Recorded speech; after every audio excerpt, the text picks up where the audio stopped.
Duduk saudara ya. Saudara, selamat pagi sekali lagi. Saya juga mengucapkan Happy Mother's Day ya. Saudara, pada hari ini saya membawakan firman Tuhan, di mana jadwal yang Pak Ray berikan kepada saya pada hari ini yaitu temanya Finding God's Purpose, menemukan maksud atau tujuan Tuhan di dalam hidup kita tentunya ya. Finding God's Purpose. Dan itu diambil dalam lanjutan dari Petrus ya, yaitu dari 2 Petrus saudara. Dalam 2 Petrus dari ayat yang pertama sampai ayat yang ke-15 ya. Finding God's Purpose. Dan adapun judul khotbah yang saya sampaikan pada hari ini adalah humbleness, kerendahan hati. Ya. Saudara, mari kita baca bersama-sama ya 2 Petrus 1 ayat 1 sampai dengan ayat yang ke-15. 2 Petrus 1 sampai ayat yang ke-15. Mungkin kita nggak menunggu Pak Is, kita langsung aja deh ya. 2 Petrus 1 ayat 1 sampai ke 15. Saya akan bacakan saudara ya. Saudara bisa baca di sana, saya baca dari saya punya kita baca. Dari Simon Petrus, hamba dan rasul Yesus Kristus, kepada mereka yang bersama-sama dengan kami memperoleh iman oleh karena keadilan dan juru selamat kita Yesus Kristus. Kasih karunia dan damai sejahtera melimpahi kamu oleh pengenalan akan Allah dan akan Yesus Tuhan kita. Ayat 3. Karena kuasa ilahinya telah menganugerahkan kepada kita segala sesuatu yang berguna untuk hidup yang saleh oleh pengenalan kita akan Dia yang telah memanggil kita oleh kuasanya yang mulia dan ajaib. Dengan jalan itu Ia telah menganugerahkan kepada kita janji-janji yang berharga dan yang sangat besar, supaya olehnya kamu boleh mengambil bagian dalam kodrat ilahi dan luput dari hawa nafsu dunia yang membinasakan dunia. Justru karena itu kamu harus dengan sungguh-sungguh berusaha untuk menambahkan kepada imanmu kebajikan, dan kepada kebajikan pengetahuan, dan kepada pengetahuan penguasaan diri, dan kepada penguasaan diri ketekunan, dan kepada ketekunan kesalehan, dan kepada kesalehan kasih akan saudara-saudara, dan kepada kasih akan saudara-saudara kasih akan semua orang. Sebab apabila semuanya itu ada padamu dengan berlimpah-limpah, maka kamu akan dibuatnya menjadi giat dan berhasil dalam pengenalanmu akan Yesus Kristus Tuhan kita. Tetapi barang siapa yang tidak memiliki semuanya itu, ia menjadi buta dan picik, karena ia lupa bahwa dosa-dosanya yang dahulu telah dihapuskan. Karena itu saudara-saudaraku, berusahalah sungguh-sungguh supaya panggilan dan pilihanmu makin teguh. Sebab jikalau kamu melakukannya, kamu tidak akan pernah tersandung. Dengan demikian kepada kamu akan dikaruniakan hak penuh untuk memasuki kerajaan kekal, yaitu kerajaan Tuhan dan Juru Selamat kita Yesus Kristus. Karena itu aku senantiasa bermaksud mengingatkan kamu akan semuanya itu, sekalipun kamu telah mengetahuinya dan teguh dalam kebenaran yang telah kamu terima. Aku menganggap sebagai kewajibanku untuk tetap meningkatkan kamu akan semuanya itu selama aku belum menanggalkan kemak tubuhku ini. Sebab aku tahu bahwa aku akan segera menanggalkan kemak tubuhku ini sebagaimana yang telah diberitahukan kepadaku oleh Yesus Kristus Tuhan kita. Tetapi aku akan berusaha supaya juga sesudah kepergianku itu kamu selalu mengingat semuanya itu. Amin. Mari kita tundukkan kepala sebentar. Bapa, kami telah membaca firman-Mu. Berbicaralah Tuhanku. Dalam nama Tuhan Yesus kami siap untuk mendengar. Haleluya. Amin. Saudara, Petrus menulis 2 Petrus ini ya, adalah surat terakhir dia. Kita sudah pernah belajar yang 1 Petrus ya. Ini yang kedua. Dan dia tahu bahwa waktunya sudah dekat. Nah, artinya dia bahwa dia akan dipanggil Tuhan gitu lah ya. Tadi kita berbaca. Tetapi dia juga ingin mengingatkan pada jemaat-jemaatnya, kepada orang-orang percaya sebelum dia meninggalkan dunia ini, yaitu bahwa dunia ini dipenuhi oleh nabi-nabi palsu dan ajaran-ajaran sesat. Ya. Makanya kemudian dia menulis 2 Petrus ini. Karena 2 Petrus ini ditulis untuk mengingatkan jemaat-jemaatnya tentang nabi-nabi palsu dan ajaran-ajaran sesat. Kalau saudara membaca pasal 2-nya, di situ diterangkan mengenai nabi palsu dan ajaran-ajaran sesat. Ya. Saudara, begitu pentingnya dan begitu bagi dia sangat berbahayanya kalau kita tidak mengetahui tentang nabi-nabi palsu ataupun ajaran-ajaran sesat, maka menyebabkan Petrus menulis suratnya ini ya, sebelum dia meninggal. Mengapa? Ada banyak kita berpikiran bahwa kalau nabi palsu itu mungkin orangnya kayak Osama bin Laden gitu ya. Udah inalahi wa inna ilaihi raji'un. Mungkin kita berpikir seperti itu. Ya. Atau bagaimana kita bayangkan orang yang serem bagaimana gitulah ya. Pokoknya bangsa-bangsa orang kriminal semua gitu. Yang kita pikir. Dan ajaran-ajaran palsu gitu, atau ajaran sesat, kita bayangkan ajaran-ajaran yang mengatakan, oh misalnya, jangan percaya Tuhan, jangan percaya Yesus, atau sebagainya. Ya. Tapi saya mau katakan, karena begitu berbahayanya, sampai-sampai Petrus mau menulis, karena mungkin kita tidak bisa mendeteksi yang namanya nabi palsu ataupun ajaran sesat. Kita nggak bisa deteksi. Mungkin dia akan seperti seorang hamba Tuhan yang sangat saleh. Mungkin seperti orang yang begitu rajin ke gereja. Mungkin dia begitu seperti orang yang baik sangat dengan saudara. Begitu baiknya, begitu kayaknya suka menolong saudara. Tapi dia sebenarnya sedang memasukkan ajaran-ajaran sesat kepada saudara. Sehingga tanpa saudara sadar, saudara masuk ke dalam jebakan dia. Makanya Petrus menulis ini. Ya. Bahayanya itu namanya nabi palsu. Kalau dia gampang kayak seperti Osama bin Laden, udah kita gampang. Iblis malah lebih pintar dari kita. Dia tahu kalau seperti Osama bin Laden kita bercengkot panjangnya udah takut, kita mundur jauh-jauh dengan ngomong. Dia akan bikin percis seperti orang Kristen, percis seperti hamba Tuhan yang diurapi Tuhan, alias apa? Pelayanannya mungkin menjadi besar, jemaatnya mungkin banyak, penuh kelihatannya penuh urapan, mujizat selalu terjadi. Jadi makanya Petrus menulis surat ini. Ya. Nah, saudara, ayat kunci yang Pak Ray berikan pada saya untuk hari ini adalah 2 Petrus 1 ayat yang ketiga, yang berkata begini.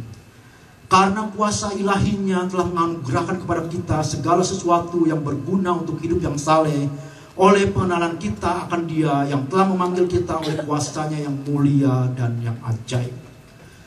Waktu saya mempelajari 2 Petrus ini, saya menemukan bahwa ayat yang barusan kita baca sebagai ayat acuan yang Pak Ray berikan pada saya bukan hanya untuk pasal 1, tapi untuk seluruh Petrus 2 ini.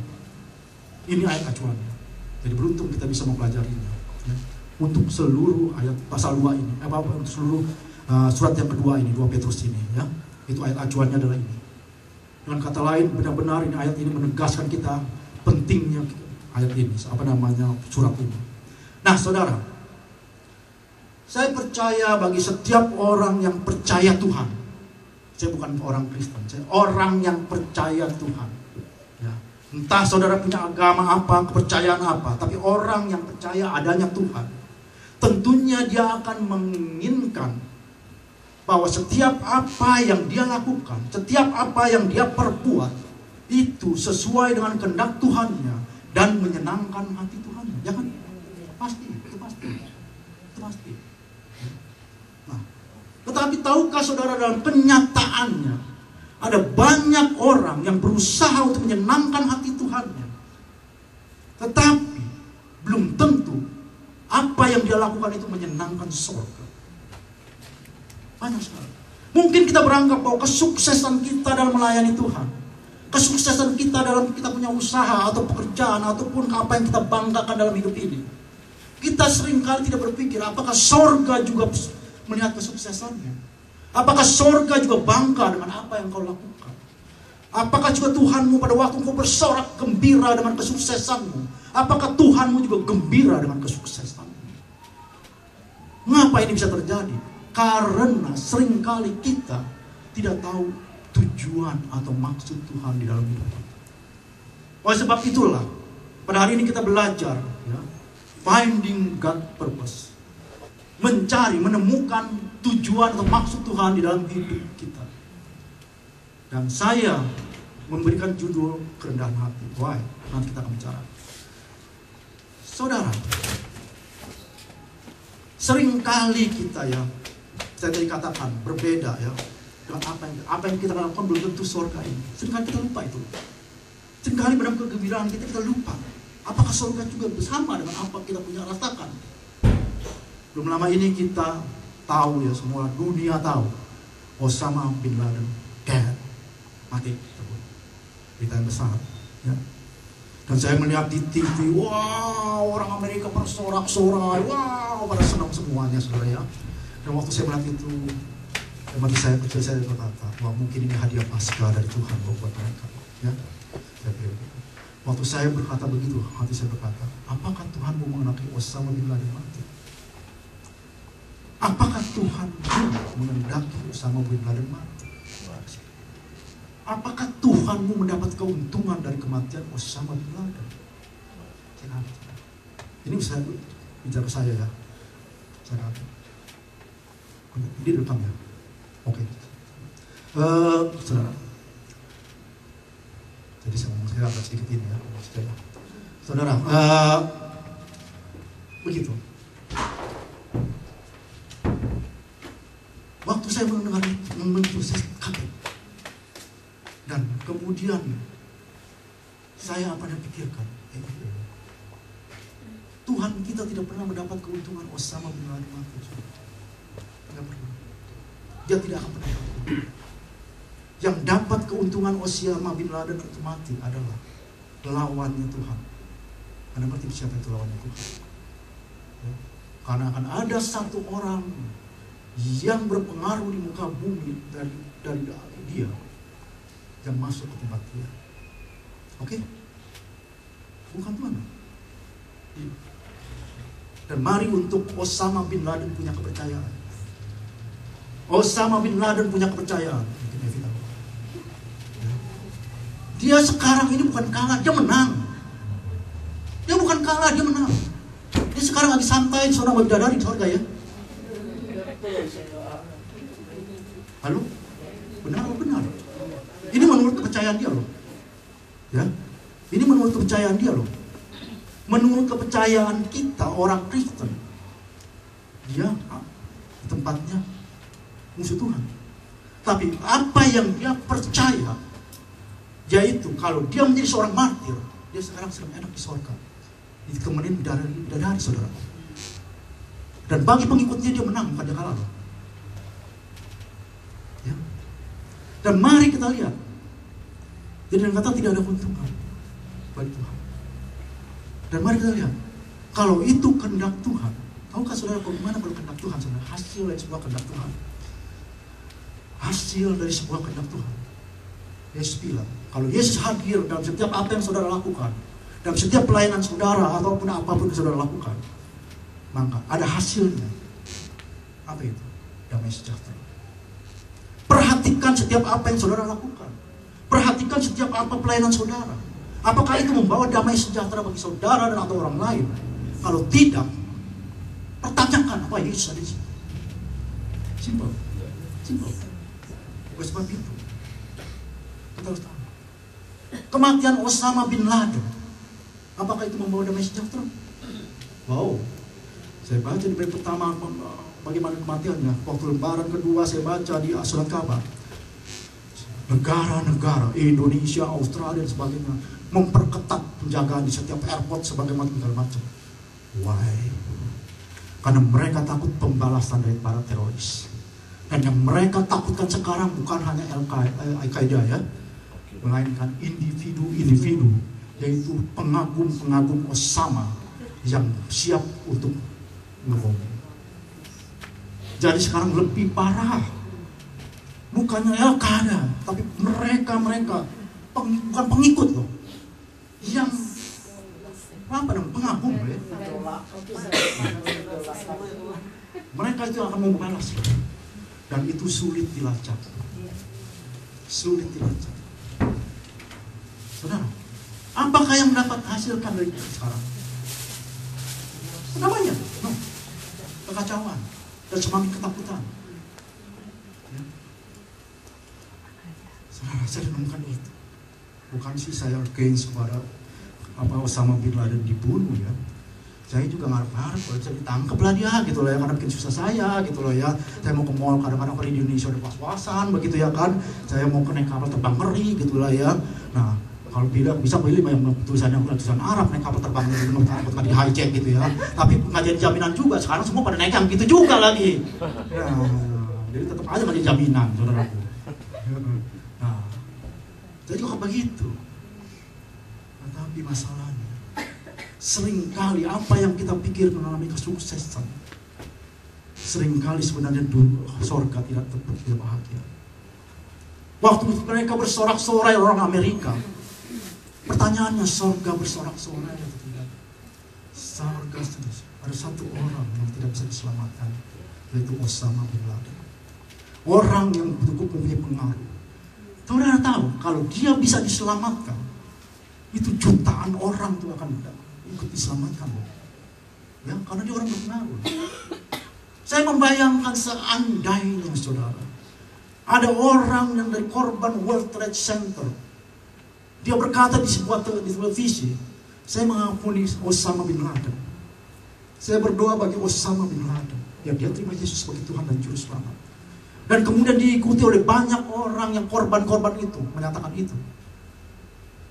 Paling tidak, walaupun mungkin tidak membuat Osama bin Laden terima Yesus, tapi paling tidak membuat Osama bin Laden punya persepsi yang lain mengenai kekristenan. Dan itu meredam kekacauan. Seringkali kita melakukan sesuatu tanpa kita tahu apa sebenarnya tujuan atau maksud Tuhan dalam hidup kita. Oleh sebab ini, saudara, kita akan belajar. Saudara, saya semakin dibukakan Tuhan mengenai peristiwa Osama bin Laden ini. Kenapa? Saya benar-benar ini buat saya aja loh ya. Ya, saya tidak berkenan ke saudara. Ini hanya persepsi saya. Ini hanya panggapan saya. Bukan, jangan jadikan doktrin, jangan jadikan apa-apa. Kesaksian saya saja. Saudara, saya membaca itu. Tahukah saudara bagaimana peristiwanya? Kita tahu bahwa sekarang bahwa tempat persembunyian Osama bin Laden di Pakistan itu nggak ada telepon, nggak ada TV, nggak ada internet segala macam ya, untuk menghindari pelacakan. Nah, jadi dia berhubungan dengan satu dengan yang lain itu nggak pakai telepon, nggak pakai apa, langsung. Dan Osama bin Laden cuma punya satu orang yang sangat dia percaya yang harus bisa berhubungan dengan dia. Satu orang aja, kurirnya satu orang yang paling dia bisa percaya. Jadi kalau apa-apa itu selalu dia berdua. Nah, sayangnya orang ini lupa, punya satu kesalahan kecil aja, yaitu padahal dia udah dimonitor sama ini Amerika.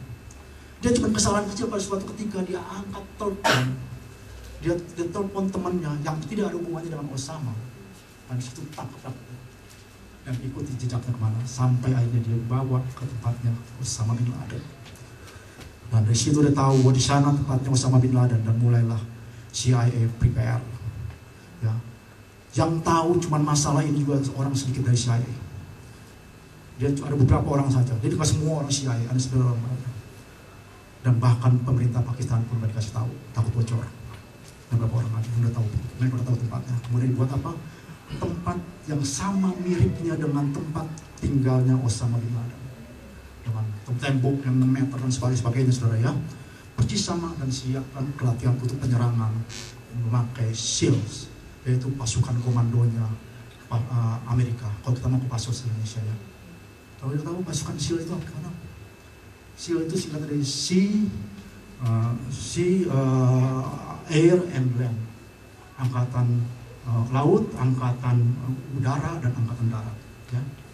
Nah itu maksudnya apa? Jadi setiap orang pasukan tentara yang terpilih dari setiap angkatan, itu angkatan darat, udara, dan laut, dipilih, dimasukin ke satu tempat yang paling hebat ya. Lalu dimulai diadain seleksi. Belum dipilih, diseleksi. Seleksinya apa?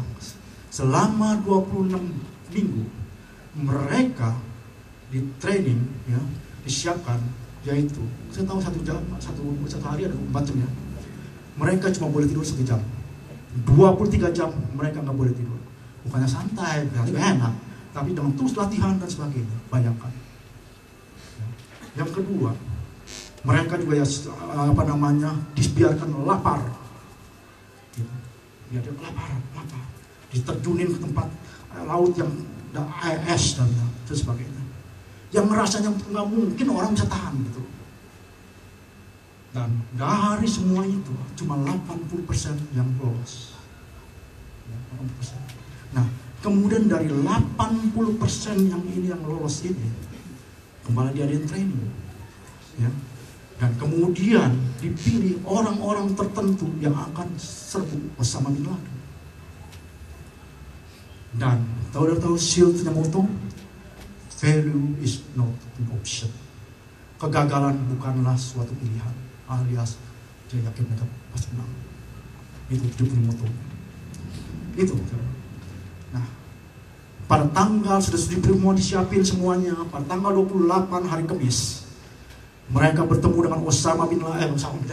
Mirip sih Osama sama Obama, mirip saudara. Kita aja.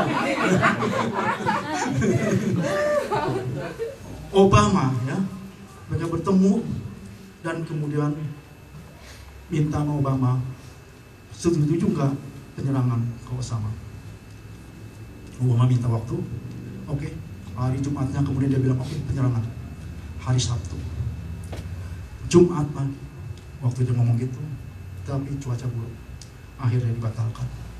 Dan sorenya Obama pergi ke tempat yang tornado itu, Alabama. Dia bilang, wah yang udah mati ya udahlah, kita nggak usah pusing karena yang hidup aja kita pikirin gitu ya.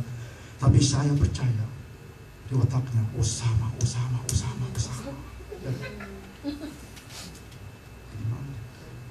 Kemudian diadakan rapat lagi Minggu D-Day ya, penyerangan itu. Dan lucunya hari Sabtu ada dinner makan malam di White House ya. Osama duduk di samping seorang bernama Sid Meier. Sid Meier ini kemudian Obama ya lah. Mirip sih, makanya Obama, Osama. Kalau B-nya berarti benar sih oke juga, mendingan. S-nya mungkin salah kali gitu ya. Mirip lah. Ya, Obama duduk di sebelah daripada Sid Meier. Dan Sid Meier joking. Aduh, bagaimana sih pemerintahan lu? Ya. Sampai sekarang udah 10 tahun nggak pernah ketemu tuh yang namanya Osama. Dan Obama cuma tersenyum. Sama dia, lu nggak tahu besok D-Day. Saudara, Minggu itu dia. Ya. Dan Obama, saya baca di newspaper, bolos ke gereja. Dia bukannya ke gereja, dia pergi main golf. Why? Ini saya why? Karena seandainya pada Minggu pagi itu dia pergi ke gereja, dia tidak akan pernah mungkin dia akan batalkan penyerangan. Karena apa? Tuhanmu akan berkata, balaslah kejahatan dengan kebaikan. Tuhanmu akan berkata, orang menampaki kamu memberikan pikiran. Oke? Pasti dia akan batalkan kalau dia ke gereja. Dan dia pun tahu dia tidak bisa berdoa karena dia siap untuk menghancurkan seseorang. Karena itu dia pasti rencana itu bunuh. Ya, kalau nggak dibunuh itu dia repotnya buat Amerika juga, uang duit, uang segala macam segala. Dan lagi dia penjagaan dia segala macam. Itu paling tepat buat banyak sekali protes. Yang paling tepat Osama mati. Nggak buang duit. Kalau dia seumur hidup itu aja harus ditanggung seumur hidup. Mana mau Amerika? Buang duit untuk Osama benar. Kalau dia umurnya bisa sampai 100 tahun loh, gimana? Ayo. Dan sebagainya. Belum lagi untuk apa lawyer segala macam itu udah keputusannya sebenarnya kita udah tahu. Bukan kesalahan ditembak atau bagaimana mati. Simpel saja. Ya. Pasir. Karena itu alasan-alasan itu menurut saya. Pasir sekarang apa? Mana belum? Kenapa? Mana bisa? Kalau tangannya dia tahu berdarah, dia mulai mau masuk pada Yesus Tuhan. Allah Tuhan. Mestinya sebagai orang percaya, kalau kita, saudara dan saya, Kalau saudara dan saya ada masalah, ini masalah gede saudara. Masalah antara menang atau kalah. Masalah antara nama baik dia dan nama baik Amerika. Ini masalah main-main kalau gagal. Dan biasanya kalau kita punya masalah, kita datang pada Tuhan kita loh. Dan minta pertolongan. Ya kan? Tapi mengapa dia enggak? Karena dia tahu Tuhan yang tidak pasti tidak akan mengizinkan. Dan dia prefer main golf.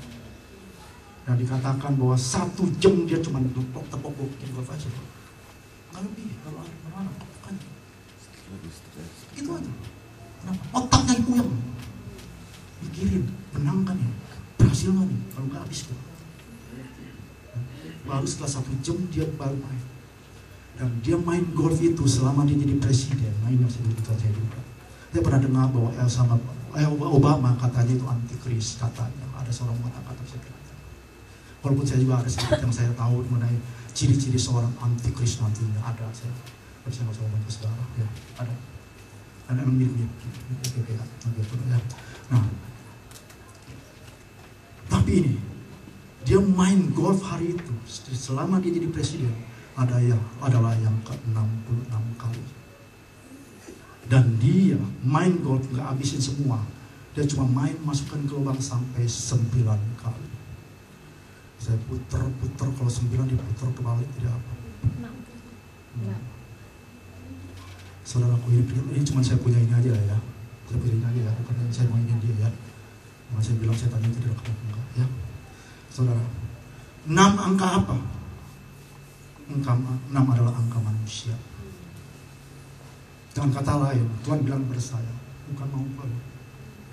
Okay. 666 angka apa? Saudara tahu sendiri angka itu apa? Saudara, apa yang terjadi kemudian? Hasilnya tidak ada damai sejahtera. Dunia semakin kalut, dunia semakin takut. Dan mereka semakin takut karena sekarang mereka itu bukan menghadapi sel-selnya, tapi individu teroris. Dan lebih parah, nggak bisa dilacak, saudara. Sulit. Saudara, maka pada hari ini kita harus belajar bagaimana untuk kita tahu tujuan Tuhan atau maksud Tuhan dalam hidup kita. Maka dalam setiap apa yang kita lakukan, ingat baik-baik. Kalau itu memberikan damai sejahtera, itu membuat orang lain mempunyai damai sejahtera, nggak ada kekacauan, nggak ada perpecahan, nggak ada apa-apa, Yesus hadir di sana. Tapi kalau saudara lihat hasilnya itu membuat kekacauan, bikin orang itu bukan Yesus.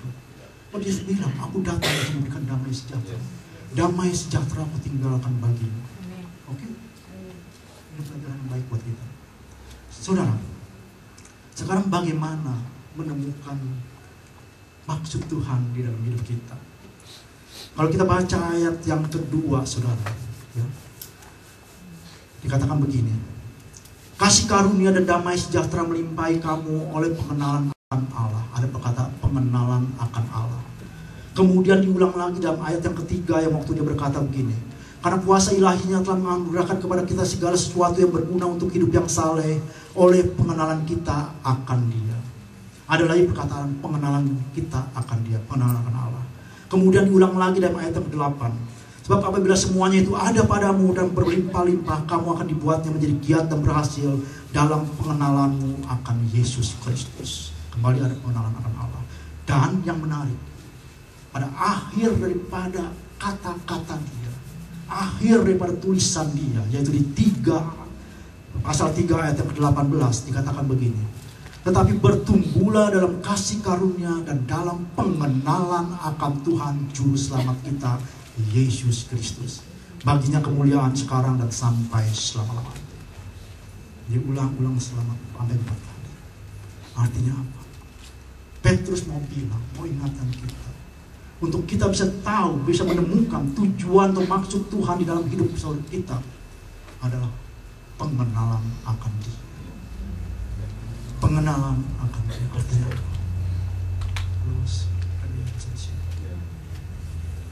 ya. Orang yang, kalau saudara mempunyai orang yang close relationship dengan saudara, hubungan yang baik, hubungan yang dekat dengan saudara, dia akan mengetahui apapun yang ada dalam rahasia saudara. Pengenalan. Pengenalan akan dia itu sangat penting. Nah, saudara, sekarang bagaimana kita dapat mengenal Allah kita? Ini masalahnya, ya kan? Bagaimana caranya? Ada banyak kita ingin, setiap kita ingin mengenal Allah. Ingin. Ya, dengan satu hal yang sangat penting, ada banyak ya.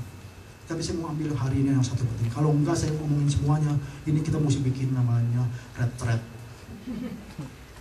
Banyak. Tapi saya ambil satu hal yang sangat penting, yang vital, yaitu saudara. Jika saudara ingin orang ngomong apa aja sama saudara, curhat apa aja sama saudara, yang saudara perlukan apa? Kerendahan hati, humbleness. Kalau saudara tidak punya kerendahan hati untuk dengar omongan itu orang, saudara tidak akan pernah orang itu ngomong sama saudara. Oke? Kerendahan hati, humbleness. Nah, saudara, kerendahan hati. Mengapa kerendahan hati? Kolose 3 ayat 12. Jeff, ada nggak? Kolose 3 ayat 12. Kolose 3 ayat 12. Kalau nggak saya pakai ini aja, saya cepat ya. Kolose 3 ayat 12. Karena itu sebagai orang-orang pilihan Allah yang dikuduskan dan dikasihinya, kenakanlah belas kasihan, kemurahan, kerendahan hati, kelemah lembutan, dan kesabaran. Ada kata kerendahan hati. Dan waktu saya merenungkan ayat ini, hampir semua perkataan belas kasihan, kemurahan, kelemah lembutan, dan kesabaran sebenarnya sumbernya dari kerendahan hati. Kalau saudara renungkan baik-baik, walaupun dia ada di tengah-tengah, mungkin yang maksudnya sengaja itu berkaitan karena dia paling tengah-tengah. Ya, dia yang menghubungkan. Ya, jadi perhatikan baik-baik. Orang pilihan Allah harus mengenakan apa? Kerendahan hati. Jika saudara ingin jadi orang pilihan Allah, saudara harus mengenakan kerendahan hati. Jika tidak, percuma. Kerendahan hati saudara. Nah sekarang mengapa? Mengapa kita harus punya kerendahan hati? Mazmur 25 ayat 9. Bagaimana kasih ayat hari ini? Mazmur 25 ayat 9. Kali ini baik buat kita. Mazmur 25 ayat 9. Ia membimbing orang-orang yang rendah hati menurut hukum, dan ia mengajarkan jalan-jalannya kepada orang yang rendah hati. Karena dia akan membimbing saudara kalau saudara rendah hati. Dan dia akan mengajarkan jalannya, beritahuin apa yang dia mau kepada saudara pada waktu saudara rendah hati. Dan mari kita lihat apa yang dilakukan oleh seorang rasul besar, yaitu Paulus. Kisah 20 ayat 18-19. Sesudah mereka datang, berkatalah ia kepada mereka, kamu tahu bagaimana aku hidup di antara kamu sejak hari pertama aku tiba di Asia ini. Ya, terus dengan segala rendah hati, perhatikan, aku melayani Tuhan. Dalam pelayanan itu aku banyak mencucurkan air mata dan banyak mengalami pencobaan dari pihak orang Yahudi yang membunuh aku. Dengan segala rendah hati alias kerendahan hati, dia melayani. Paulus berkata bahwa dia melayani umat Tuhan dengan segala kerendahan hati. Ya. Okay. Why? Mengapa? Mari kita lihat Matius 11 ayat 29. Apa ini? Matius 11 ayat yang ke-29. Pikulah yang kupasang, ini saya ngomong ya. Pikulah yang kupasang dan belajarlah padaku, karena aku lemah lembut dan rendah hati, dan jiwamu akan mendapatkan ketenangan. Sekali lagi, jelas Yesus mengatakan bahwa dia rendah hati. Itulah sebabnya mengapa Paulus memulai pelayanannya dengan rendah hati. Kerendahan hati adalah hal yang vital, karena Yesus pun rendah hati. Dan kalau saudara tahu, pada waktu saudara rendah hati, berarti Yesus juga ada di sana. Dan apa yang terjadi? Mendapat ketenangan. Adalah hal yang aneh kalau saudara melayani Tuhan, tetapi saudara tidak ada ketenangan dalam hati saudara. Kacau, bingung, bagaimana ini? Berantakan semuanya. Ingat baik-baik, mungkin saudara tidak ada yang namanya rendah hati.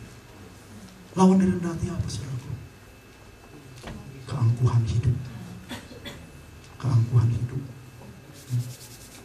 Mengapa? Kerendahan hati menghasilkan ketenangan. Oke? Keangkuhan hidup menghasilkan apa? Kekacauan. Anda pikir bahasa dia pantau. Tahukah saudara? Sejak pertamanya dunia ini, bukan hanya dunia ini aja, tapi pada dunia lah. Okay? Kejatuhan malaikat itu dari karena keangkuhan hidup. Malaikat Lucifer adalah malaikat yang paling hebat di antara segala malaikat di surga. Dia kepala malaikat yang sangat dipercaya oleh Tuhan. Dia punya talenta yang luar biasa. Dia punya kepandaian yang luar biasa. Dan suaranya itu merdu luar biasa. Ya. Tetapi sayang, dia punya satu keangkuhan diri. Dia ingin menyamai Allah. Jatuh. Kemudian kejatuhan manusia. Adam dan Hawa begitu dikasihi Tuhan dan sangat menikmati berkat-berkat Tuhan. Tetapi pada waktu keangkuhan hidup masuk di dalam diri dia, dia jatuh dalam dosa. Apa itu? Dia juga ingin menyamai Allah, yaitu makan buah pengetahuan yang baik dan yang jahat. Keangkuhan hidup, saudaraku. Saudaraku, saya mendengar ada yang katanya bahwa ada banyak pendeta segala macam di neraka, katanya gitu, di Hades mungkin maksud dia ya. Ada yang ngomong sama saya ya. Begitu ya, apa Tuhan ngomong gitu. Cuma saya nggak heran. Karena apa? Keangkuhan hidup. Keangkuhan hidup. Itu taktik yang dimulai dari Lucifer. Dan rohnya itu akan terus ada keangkuhan hidup. Menjatuhkan manusia. Nggak peduli hamba-hamba Tuhan. Keangkuhan hidup. Oleh sebab itu sekarang, apa yang terjadi? Hasil daripada keangkuhan hidup itu apa? Kekacauan. Dunia ini kacau balau itu cuma karena keangkuhan hidup. Kalau sudah itu keangkuhan hidup. Oleh sebab itu mari punyai yang namanya kerendahan hati. Nah sekarang pertanyaannya, bagaimana kerendahan hati itu? Bagaimana kita lakukan ya di dalam kita melayani Tuhan dan di dalam kita melayani umat-umat Tuhan ataupun orang-orang sama kita? Bagaimana? Kita mau tahu dong. Kerendahan hati yang bagaimana? Mari kita lihat 2 Petrus 1 ayat 1 kita kembali ya, 2 Petrus 1 ayat 1. 2 Petrus 1 ayat 1 berkata hal yang sangat menarik ya, 2 Petrus 1 ayat 1. Dari Simon Petrus, hamba dan rasul Yesus Kristus. Saya menggarisbawahi kata hamba. Simon Petrus tidak bilang saya Simon Petrus rasul Kristus atau saya Simon Petrus rasul dan hamba Yesus Kristus. Tapi dia berkata saya Simon Petrus hamba dan rasul Yesus Kristus. Hamba artinya apa? Dia mau katakan gue ini hamba, hambanya Yesus. Dan dia tahu bahwa dia adalah hamba. Dia mengingatkan dirinya, dia mengingatkan kita semua bahwa dia adalah hamba. Saudaraku, mari kita lihat itu Petrus, Paulus 1 Korintus 9 ayat 16 sampai 19. 1 Korintus.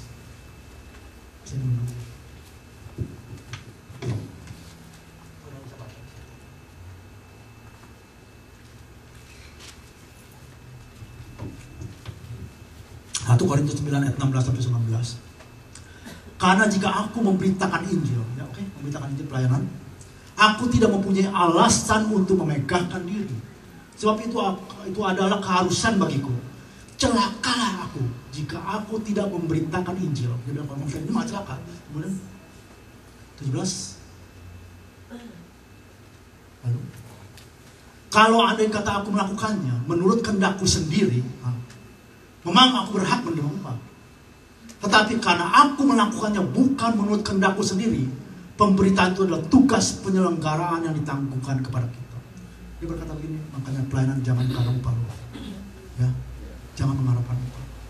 Jangan pernah berpikir dalam otak kita upah gimana. Karena dia bilang begini. Yesus bilang orang yang mengharapkan upah itu seperti gembala yang ini. Begitu dia upahnya datang kabur dia tinggal sendiri, biar rumahnya berantakan. Mana itu gembala upah. Ya. Itu juga saudara-saudara hamba-hamba itu hamba upah. Oke, terus kita terus. Kalau demikian, apakah upahku? Upahku ialah ini, bahwa aku boleh memberitakan Injil tanpa upah. Dahsyat ini orangnya. Upahku adalah aku bisa memberitakan Injil tanpa upah. Dahsyat ini orang. Dan bahwa aku tidak mempergunakan hakku sebagai pemberita Injil. Kemudian 19. Sungguh pun aku bebas terhadap semua orang. Aku menjadikan diriku hamba dari semua orang, supaya aku boleh memenangkan sebanyak mungkin orang. Mengerti saudara maksudnya? Dia mau jadi hamba karena dia tahu untuk memenangkan orang banyak, kau harus jadi hamba. Bukan jadi pemimpin. Kau harus jadi hamba. Ingat baik-baik ini. Kalau kau ingin memenangkan orang lain, mau ingin menangkan keluarga, kau menginginkan orang-orang saudara-saudaramu yang belum terima Yesus, jadi hamba untuk orang itu. Bukan jadi pemimpin, bukan jadi orang sok tahu. Bukan yang suci, bukan yang hebat. Alkitab tidak berkata begitu. Jadilah hamba. Ya, jadilah hamba. Saudara, itu kata Paulus. Sekarang mari kata Yesus. Mari kita lihat kata Yesus. Filipi 2 ayat 5 sampai 7. Filipi 2 ayat 5 sampai 7. Hendaklah kamu dalam hidupmu bersama menaruh pikiran dan perasaan yang terdapat juga dalam Kristus Yesus, yang walaupun dalam rupa Allah tidak menganggap kesetaraan dengan Allah itu sebagai milik yang harus dipertahankan. Terus tadi apa tuh? Dan terbawa nanti saya tipu ya. Dan milik yang harus dipertahankan ya, terus oke, 6. 6-nya mana? 6 udah ya, 7 ya. Melainkan telah mengosongkan dirinya sendiri dan mengambil rupa seorang hamba dan menjadi sama dengan manusia. Yang Maha Kuasa, pencipta langit dan bumi. Yohanes mengatakan dialah yang menciptakan dunia dengan alam semesta.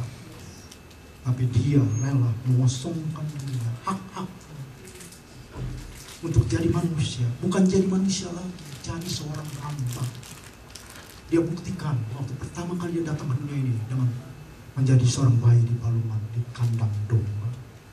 Itu dia mulai pelayanan dia. Hati Yesus. Ya. Kosongkan diri. Maksudnya apa?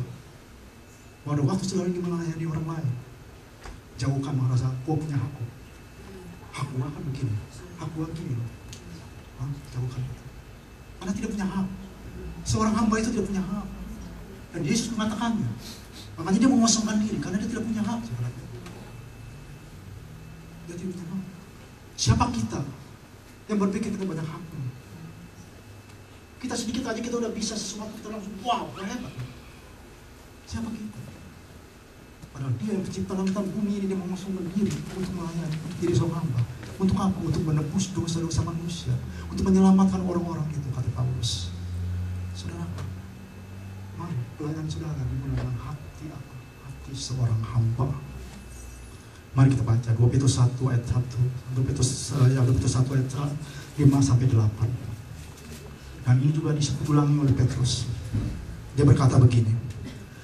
Justru karena itu kamu harus dengan sungguh-sungguh berusaha untuk menambahkan kepada imanmu kebajikan. What is it kebajikan? Apa itu kebajikan? Kebajikan adalah pola hidup atau kehidupan dengan moral yang baik. Itu kebajikan ya. Dan kemudian dari kebajikan dikatakan bahwa apa? Kepada kebajikan pengetahuan. Maksudnya pengetahuan akan Allah. Pada waktu kebajikan, moral yang baik, kira-kira itu menguntungkan diri saudara enggak? Saya pikir-pikir nggak pernah menguntungkan diri saya loh. Itu lebih banyak menguntungkan diri orang lain. Ya. Pada waktu kita berbuat baik, itu nggak pernah kita menguntungkan diri kita. Kemudian dikatakan daripada kebajikan tambahkanlah pengetahuan akan Allah. Kira-kira pengetahuan akan Allah itu menyenangkan ego saudara apa tidak? No way. Tidak pernah. Itu malah melawan saudara punya ego. Semakin saudara mengenal Tuhanmu, semakin humbleness itu ada dalam hidup saudara. Semakin kau mengenal Tuhanmu, semakin kau turun. Yohanes berkata, biar dari mereka dia semakin besar dan aku semakin kecil. Karena apa? Dia mengenal Tuhan. Pada waktu semakin saudara menjadi Allah saudara besar, engkau akan menjadi orang kecil, semakin kecil. Dan kau akan semakin cepat menyembah dia, semakin cepat memuji dia. Tapi kalau Allahmu semakin kecil, engkau semakin besar, maka kepalamu semakin gede. Ya. Simpel sekali. Nah, jadi itu. Kemudian dari pengetahuan kepada Allah apa? Penguasaan diri. Oh, jelas enak penguasaan diri. Siapa? Kita tahu itu bukan nggak ada hubungannya sama kita punya ego. Ya. Nggak ada hubungannya sama kita punya kepentingan. Ya. Kemudian dari apa lagi? Dari penguasaan diri, ketekunan. Ya sama, kita harus tekun menyangkal diri. Untuk tekun menderita. Enggak enak, bukannya kita punya mau loh. Ya. Oke. Dan kemudian dari ketekunan dikatakan apa? Kesalehan. Apa itu kesalehan? Good lines bahasa Inggris, yaitu jalur Tuhan. Saya percaya kalau saudara berada dalam jalur Tuhan, itu bukan berarti dalam jalur kepentingan saudara, bukan berada dalam jalur ego saudara. Ya, selama saudara berada dalam jalur Tuhan, ya, nah, nggak enak lagi. Kemudian dari kesalehan, kasih akan saudara-saudara. Udah ngomongin buat kasih ke sono, bukan kemarin, ya kan? Nggak enak lagi buat diri kita. Kita masih mengharap mungkin ada satu hal ini lagi yang bisa membuat kita enak. Dari kasih akan saudara-saudara, kasih akan semua orang. Udah dari kasih aja, saudara seiman sih oke lah, gue mengasihi saudara iman gue. Tapi itu dari kasih akan saudara-saudara, kasih akan semua orang. Siapa itu semua orang? Orang yang kau pikir itu orang kafir, orang yang kau pikir itu orang yang jahat, orang yang menyebalkanmu, orang yang bilang ampuh ketemu dia. Begitu gak enak lagi, saudara. Saya simpulkan ini apa? Petrus berkata, iman plus sesuatu untuk supaya kita mengenal Tuhan. Ya. Untuk kita apa? Untuk dikata berkata ini, kamu boleh mengambil bagian dalam kodrat ilahi. Apa itu kodrat ilahi? Sifat Allah. Artinya kalau kita mau punya sifat Allah, iman plus apa? Nothing about your ego. Tidak ada. Nol besar untuk segala keegoisan saudara. Nol besar untuk segala ambisi saudara. Nol besar untuk segala apa yang saudara anggap menyenangkan hidup saudara. Iman. Ngasih Tuhan. Bagi dia. Segala puji, hormat, kemuliaan dan kuasa. Amin. Tapi gak gampang saudara kita untuk melakukan hal itu saudara ya. Nah, saudara, mengapa? Dalam sebuah persekutuan yang saya gunakan, saya pernah berkata, mengapa? Dan mungkin juga di sini saya pernah ngomong, karena itu yang kita jalani hidup kita ini semua, yang dia sampaikan maksud tujuan kepada saudara dan saya, yang saudara ikuti begitu, karena dia lakukan itu untuk his story, not your story, not my story. Kalau ingin saudara di-reveal, sehingga dikasih tahu mengenai maksud dia, saudara harus prepare, siap untuk history. Cerita dia, bukan cerita aku loh. Alright? Saudaraku, kenapa maksudnya? Oke. Nah sekarang, dengan hati berkata apa? Berarti kalau saudara yang punya kerendahan hati, yang penting itulah setiap kalinya, this is my story. Setiap kali saudara merasa berduka, dikecewakan, apapun yang terjadi, this is not my story. Jesus, dia ngerti apa yang terjadi dalam hidupku. Bukan karena bukan story. Storyku pengennya begini loh, tapi storynya dia pengennya begini. Maka kita bisa bersyukur. Maka teman-teman katakan bersyukurlah senantiasa. Contoh yang paling gampang saudara ya, Yesus mencontohkan apa? Begini loh, ini yang seringkali orang lupa ya. Waktu saya dalam saya sharing dengan kawan-kawan, beberapa kawan-kawan ya, ini kita punya grup ini agak sedikit luar biasa saudara. Ya, wow. Kalau ini debatnya tuh matang-matang, saya sih ketakutan, saudara bingung, takutnya mereka ribut begitu loh ya. Nah, tapi mereka itu hatinya luar biasa, mengasihi Tuhan dan sangat mencari Tuhan. Ya. Nah, jadi saya terbeban untuk melayani. Ditanyakan begini, Pak Anton, kenapa ya kalau kita orang Katolik, pastor kita itu membasuh kaki beberapa orang dari kita pada waktu Jumat Agung ya. Nah, tapi mengapa orang Kristen enggak loh? Ya jawab sih. Yang karena setiap orang Kristen itu mengambil maknanya, bukan tindakannya. Karena Tuhan mengajarkan sesuatu dari itu. Oh ya. Dan saya juga ini sedang terangin kita belum habis sampai sekarang belum habis. Saudara kan potong ini adalah pertanyaan ini sampai sekarang nggak bisa habis itu. Itu masalah itu nggak bisa, mungkin next time. Saudara. Itu. Kenapa? Apa sih? Saudara. Yohanes 13 ayat 1 sampai 20 itu menceritakan mengenai Yesus membasuh kaki murid-muridnya. Ya. Tetapi ini hal yang lucu. Begini loh, lucu kenapa? 4 Injil, Matius, Markus, Lukas, Yohanes. Semua itu mengatakan mengenai bahwa ada perjamuan makan malam di loteng, ya, di Last Supper, ya. Saya pergi ke tempatnya, saya lihat yang besar gitu ya. Sayang sekali waktu itu saya cuma sebagai turis, saya belum kenal pikirin apa-apa. Pulang baru saya mikir, saudara. Jadi makanya saya punya hati kerinduan kalau Tuhan mengendaki saya mau datang ke sana bukan sebagai turis, sebagai jemaah dia untuk merenungkan. Kenapa? Karena itu tempat itu adalah suatu tragedi besar kehidupan manusia. Tragedi besar di loteng itu, saudara. Nanti saya mau kesana gitu lagi untuk kalau itu mengendaki untuk 2 kali, ya, sebagai turis. Bukan sebagai turis, sebagai jemaah. Ketiga kalinya masih sebagai guide kali kalau Tuhan mengendaki. Saudaraku, Imam, amin. Tapi mau ikut, saya mau ikut. Nggak ada yang mau. Ikut saya doain, Nah, apakah yang mau doa? Amin. Saudara, jangan kalau ada 15 orang kan saya dapat gratis, saudaraku. Saudara, di atas loteng itu, Yohanes 13 ayat 1 sampai itu ya. Begini, nggak usah diinin dulu ya. Saudara, aneh. 4 Injil membicarakan mengenai perjamuan makan malam, Last Supper. Tetapi tidak ada yang menulis mengenai Yesus membasuh kaki murid kita. Cuma Yohanes 3 Injil kalau sudah cari nggak ketemu Yesus membasuh kaki. Padahal itu di Last Supper, itu di makan malam. Dan yang lebih menarik, Lukas dalam 2 ayat 22 ayat 24 boleh ini. Lukas 22 ayat 24 ini berkata begini, ya.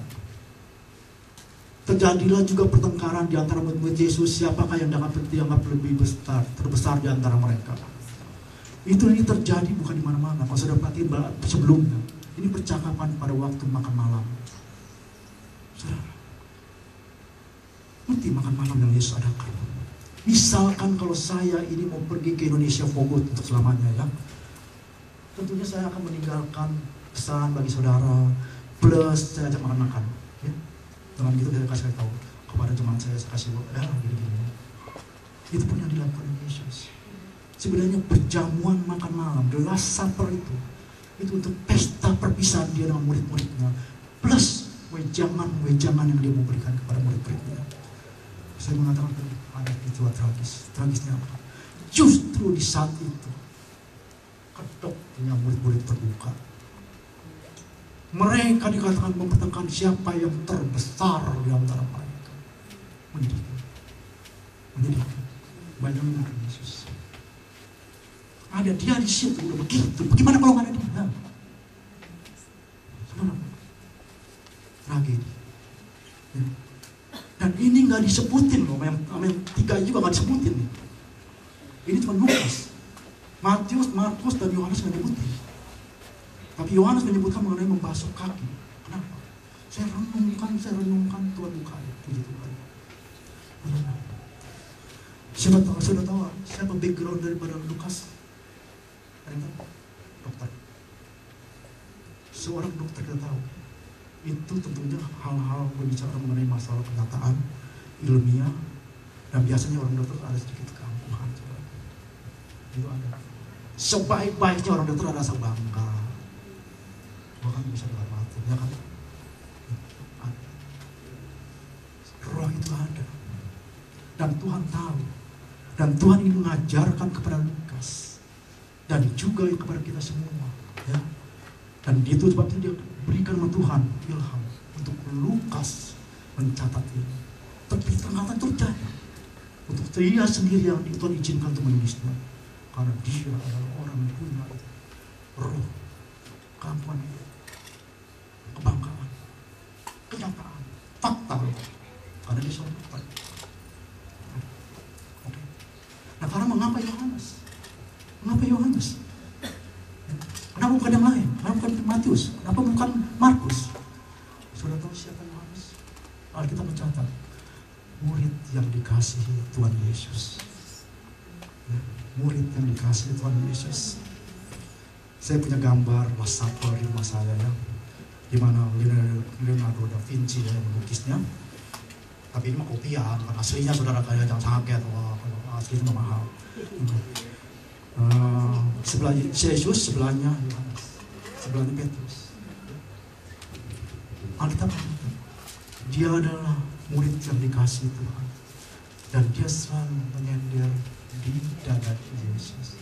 Where? In Yesus jantung. Di jantung Yesus, dia bisa merasakan dekat kepada Yesus. Pada waktu itu murid bertengkar, dia merasakan dekat kepada Yesus. Saudara, untuk itulah maka Tuhan izinkan dia menulisnya, saudara.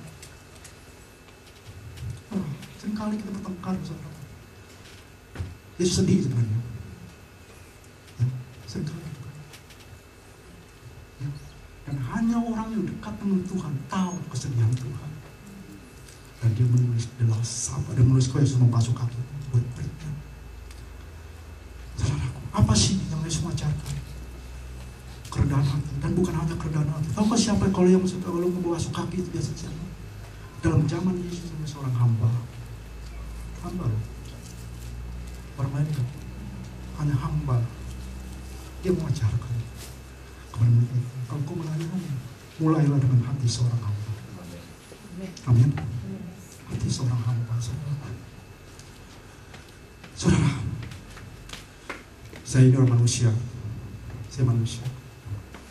Pada waktu saya divonis, saya boleh kata-kata, divonis lah. Yang teman-teman saya waktu itu berubah kampare, Lampung, dan kata singkatnya lengser dari sini. Ya.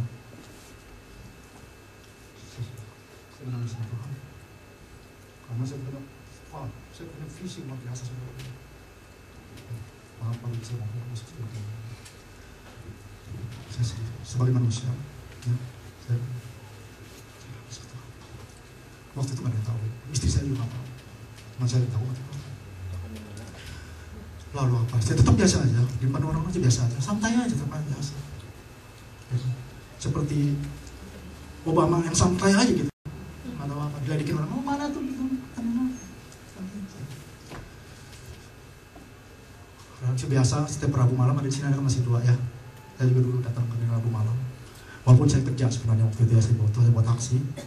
Tapi karena saya pikir ya, pentingnya sebuah pelayanan, ya saya pikir ya oke lah. Kadang-kadang ya saya kemari itu ya, kan saya tahu. Kadang-kadang kan itu mulai jam 6. Ada ini kadang-kadang bilang, tonton jangan telat dong, tonton jangan telat dong. Ada ini gitu ya. Jadi saya mengguru sebelumnya. Kadang-kadang belum dapat setoran, saudara aku. Jadi saya harus nombokin. Ya. That's okay. Tuhan akan kasih kata saya lebih gimana lagi ya. Jadi saya datang kemari. Pada waktu malam itu saya bayangkan saya seperti di Getsemani. Kalau tahu Yesus di Getsemani, saya nangis, saudara. Orang ada yang tahu, semua saudara tahu. Saya nangis, Tuhan. Ya, Tuhan, Mama kau izinkan aku menjawab. Waktu saya nangis seperti itu, saudara. Dan kira saya untuk doa, gue udah pada doa. Tuhan bilang, doakan mereka dengan berlutut. Mungkin pada nggak tahu, saudara. Kalian tahu nggak? Pada tahu ya. Saya waktu itu berdoa untuk kalian saya berdoa. Setiap orang saya masih belum mengerti waktu itu, saudara. Tapi Tuhan bukakan, karena engkau harus memulai pelayanan dengan hati seorang hamba. Kenapa? Karena seorang hamba dia tidak memperdulikan hati. Dia tidak pernah memperdulikan apakah dia hebat, tidak tahu hebat. Itulah seorang hamba. Yang dia tahu aja hanya untuk Tuhan, hanya untuk dia, hanya untuk dia. Saudaraku, hari ini saya tergerak ya, untuk mendoakan saudara. Ya. Mungkin saudara ingin menemukan apa tujuan Tuhan dalam hidup saudara. Ya. Apa maunya Tuhan dalam hidup saudara. Saya ingin berdoa. Mungkin saudara punya masalah ya, yang sulit rasanya saudara tanggung. Saya ingin berdoa buat saudara. Terutama agar saudara seperti saya mempunyai hati seorang hamba. Mari kita bangkit berdiri saudara. Kalau bisa kita lihat dari haleluya. Haleluya ya. Lepas sekali kita betul-betul menyanyikan.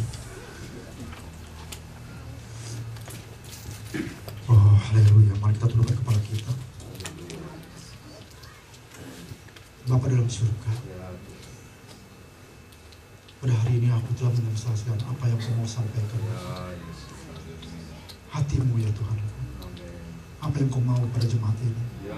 Apa yang kau mau pada setiap kami semua sebagai orang percaya. Oh haleluya Bapa.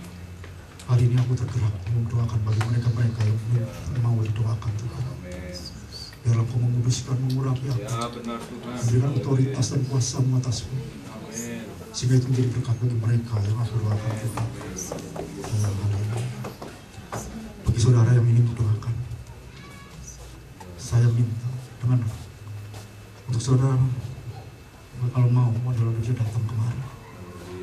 Saya meminta saudara datang karena hanya dengan hati seorang hamba yang tidak merendah hati di hadapan Tuhan, maka doa-doamu itu Tuhan jawab. Oh haleluya.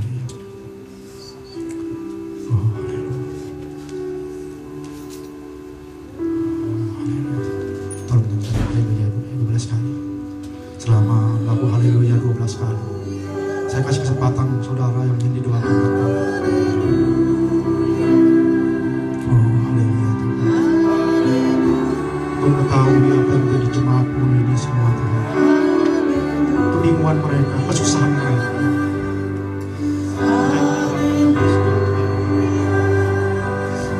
Oh Rabbashana.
Saudara yang berbangga di sini, di tempat ini, aku merendahkan diri di hadapan. Aku mau merendahkan diri di hadapan karena aku ingin tahu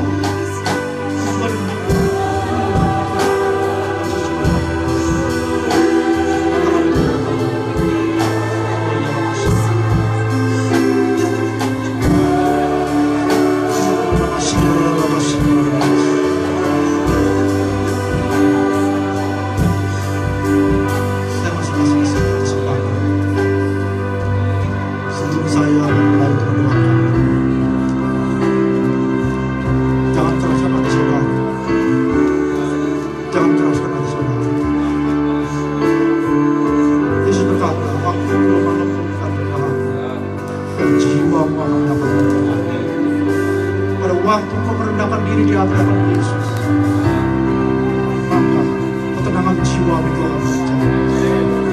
Masalahmu, tapi kau akan di atas setiap masalah. Badai dalam kehidupanmu, tapi kau di atas badai-badai. Oh ya Rabbashika, Rabbashika, oh ya Rabbashika, Rabbashika.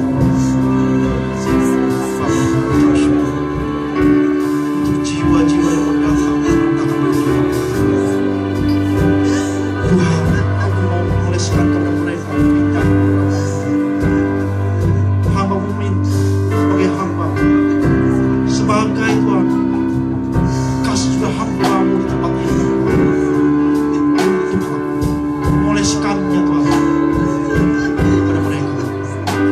sebab itu tuliskan minyak itu.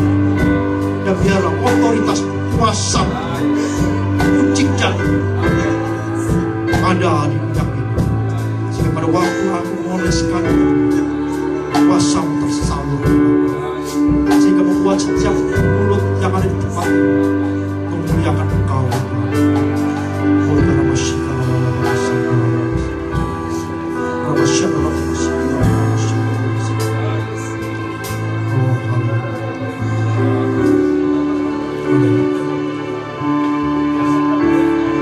Bapa, Allah yang aku sembah, Engkau tahu apa yang Bapa tahu.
Biarlah Tuhan, bukan hanya aku yang berdoa, setiap jemaat berdoa.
Jauhkan hamba-Mu dari segala kampuan-kampuan yang kesombongan. Ya Rabbasyalallah, tutup bungkus hamba-Mu dengan darah-Mu. Oh Rabbasyalallah,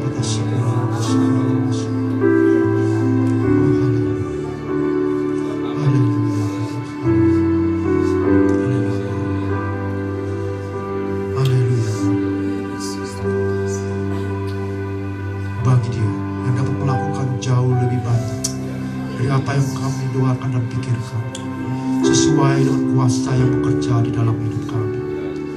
Bagi-Mu Tuhan segala puji, hormat, kemuliaan dan kuasa sekarang dan sampai selamanya. Dalam nama Tuhan Yesus. Haleluya.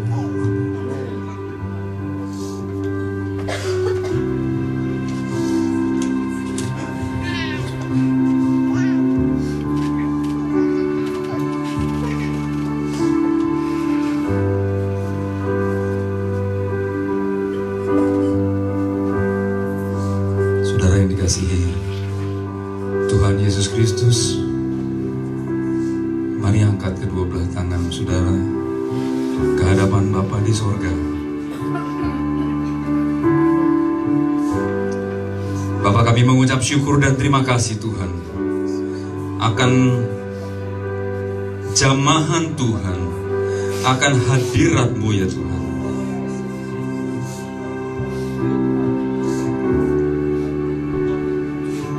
Kami percaya Tuhan, yang datang dengan sakit penyakit Tuhan sembuhkan, yang datang dengan kesusahan Tuhan hiburkan, dan yang datang dengan putus asa Tuhan berikan pengharapan baru. Arahkan hati dan pikiran saudara kepada Bapa di sorga, jika engkau baik-baik mendengarkan suara Tuhan Allahmu dan melakukan dengan setia segala perintahnya yang disampaikan pada hari ini, maka segala berkat ini akan datang kepadamu. Tuhan akan memerintahkan berkat yang berlimpah-limpah ke dalam lumbung-lumbungmu. Diberkatilah segala pekerjaan usahamu.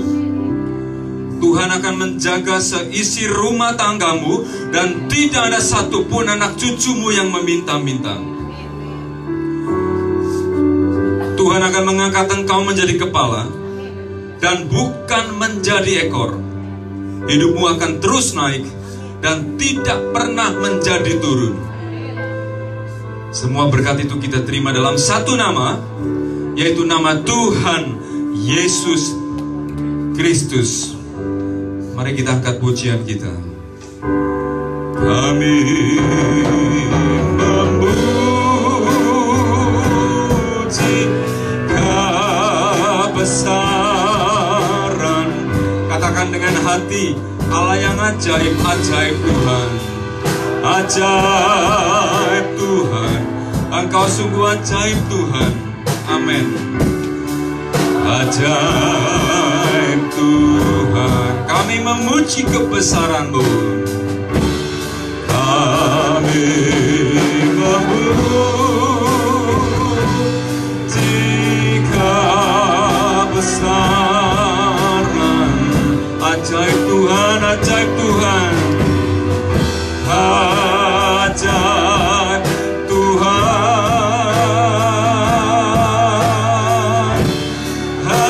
Ajaib Tuhan. Sekali lagi lebih sungguh kami memuji kebesaran-Mu. Kami memuji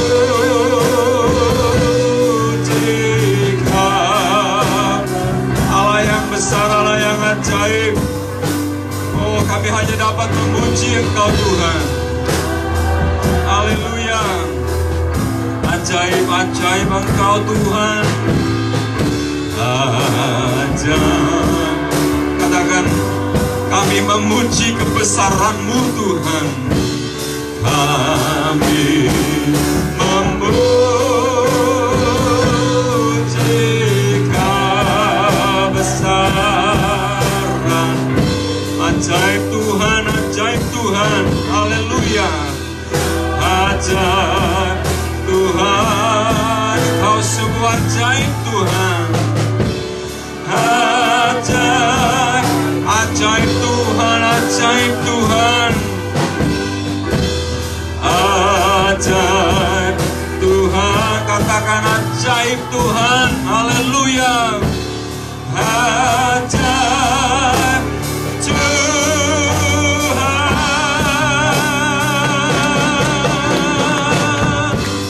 Haleluya, haleluya. Jemaat yang dikasihi Kristus,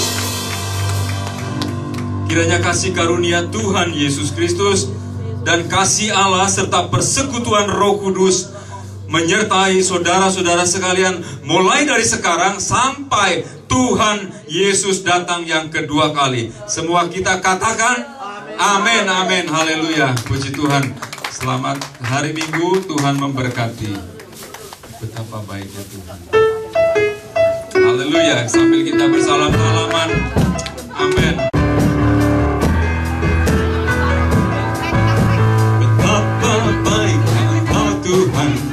Kasih-Mu tiada berkesudahan.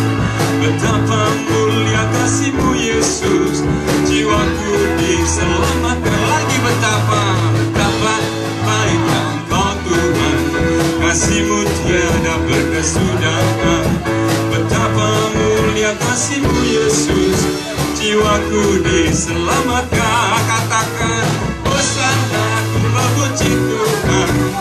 Hosana, ku tinggikan Yesus.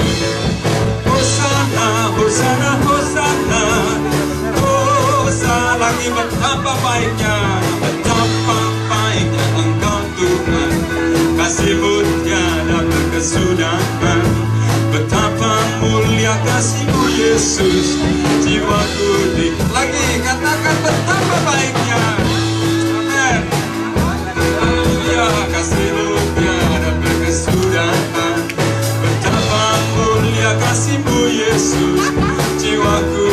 selamatkan. Hosana, Hosana, ku memuji Tuhan. Hosana, ku tinggikan Yesus. Hosana, Hosana, Hosana. Hosana lagi, Hosana. Hosana, ku memuji Tuhan. Hosana, ku tinggikan Yesus. Hosana, Hosana, Hosana. Hosana lagi, Hosana. Hosana, ku memuji Tuhan. Hosana, ku tinggikan Yesus. Hosana.